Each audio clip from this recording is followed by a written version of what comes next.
Happy new year sir. Happy new year. Happy new year. Happy new year sir. Happy new year. నువ్వేంటి మొహం అలా పెట్టావు? అంటే నేను ఫన్ సార్. నేను ఫస్ట్ స్టేషన్ సార్. అంటే నీ మొహం అలానే ఉంటుందా?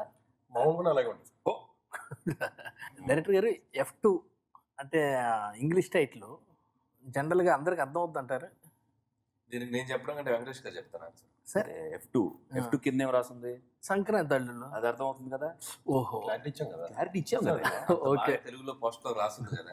సంక్రాంతి అల్లుళ్ళు బాగుంది సార్. బాగా ఈజీగా అర్థమైపోతుంది. చాలా బాగుంది సార్. ఇప్పుడు F2 ట్రైలర్లో చూస్తే కొంచెం ఫన్, పెళ్లికి ముందు, దాని తర్వాత పెళ్లి తర్వాత ఫ్రస్ట్రేషను, ఇదంతా చూస్తుంటే మీ బయోపిక్ తీశారనిపిస్తుంది. నిజమేనా? యాక్చువల్గా నా బయోపిక్ అని కంటే సో ఇది మొగుళ్ళందరికి సంబంధించింది కాబట్టి, సో పెళ్ళైన మగాళ్ళకి మొగులకి సంబంధించిన బయోపిక్ అనుకోవచ్చు. సో పెళ్ళైన తర్వాత వాళ్ళ కష్టాలు, పెళ్ళైన తర్వాత వాళ్ళ ఆనందాలు, దాన్ని ఏంటి అనేది మొత్తం డీటెయిల్ గా డిస్కస్ చేసాం. సార్ సినిమా చేస్తున్నప్పుడు మీకు ఎప్పుడైనా ఇన్సిడెంట్ బాగా చిరాకు అనిపించిందా సార్?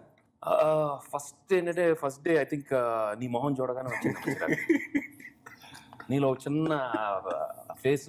సార్ నాకు సేమ్ ఫీలింగ్ కదా సార్. బాగా ఫన్ మూమెంట్ సార్.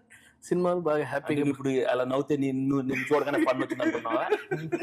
బ్యాచ్ లాగా వచ్చారు అసలు ఆ రోజు. మీరు లొకేషన్ అయినప్పుడు అల్లా ఫన్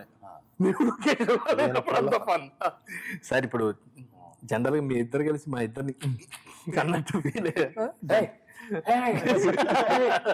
తెలుసుకున్నారు. Very good boys.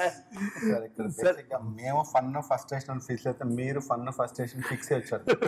మేము క్యారెక్టర్స్ లో ఇన్వాల్వ్ అయ్యి మీకంటే ఎక్కువగా క్యారెక్టర్స్ లో ట్రావెల్ చేశారు కాబట్టి 6 months ట్రావెల్ అయ్యాం. నాకు ఒక ఇది ఉంటది, ఆబ్వియస్ గా మీ ఫన్ ఫ్రస్ట్రేషన్ కంటే ఆ ఇంపాక్ట్ ఎక్కువగా ఉంటుంది. అనిల్ రావుపూడి గారితో చేయకముందు, మూవీ షూటింగ్ స్టార్ట్ చేయకముందు, చేసిన తర్వాత ఈ ఎక్స్పీరియన్స్ చెప్పండి సార్ ఒకసారి. నాకు యాక్చువల్లీ బిగినింగ్ నుంచి ఎప్పుడు చేసినట్టే అనిపించింది. ఎందుకంటే ఈ సినిమా ముందే ఆయన తెలుసు, మసాలాకి డైలాగ్ రాశారు. దాని ముందు అన్నయ్య గారితోనూ రానాతో చాలా క్లోజ్గా ఉండేవారు. సో ఫస్ట్ సినిమా మేము చేద్దాం అనుకున్నాం, కుదరలేదు. So that way had long journey with him already. But ఈ సినిమా చేసిన తర్వాత మాత్రం చాలా హ్యాపీగా ఫీల్ అవుతున్నాను. Because it was a wonderful experience. Main ఏంటంటే చాలా కూల్ యాటిట్యూడ్, చాలా రిలాక్స్డ్ యాటిట్యూడ్. అండ్ ఇలాంటి సినిమాలో అవసరం యాటిట్యూడ్, లేకపోతే అందరం ఫ్రస్ట్రేట్ అయిపోతాం. ఎందుకంటే అంతమందితో చేయటం అనేది నాట్ ఈజీ. సో అందరినీ కలిసి ఒక హోల్సమ్ యూనిట్గా పనిచేయాలంటే you need a director who is very cool and relaxed.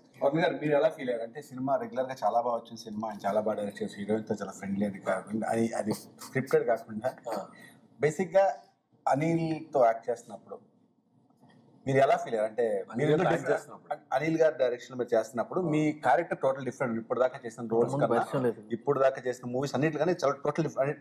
చూసిన టీజర్ లో చాలా బాగుంది. మీ సినిమా చేస్తాం కాబట్టి మాకు కూడా తెలుసు. ఎలా ఫీల్ అయ్యారు?